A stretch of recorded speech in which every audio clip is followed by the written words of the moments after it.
guys, so I went to Walmart and got this. Yeah, I was already recording, but then I turned off the iPad, so now I have to restart it again. So here's the cube. I'm gonna, oh my gosh, it's been so fast.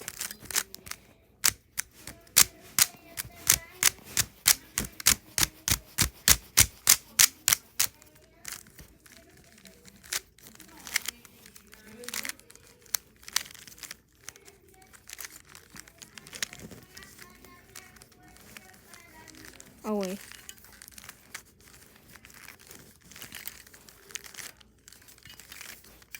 What's that sound?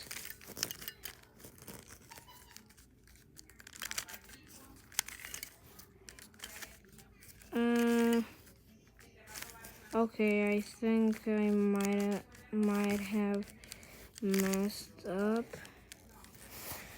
Okay, yeah, that's it for the Rubik's Cube video. Bye. I'm gonna have fun solving this. Yeah, bye.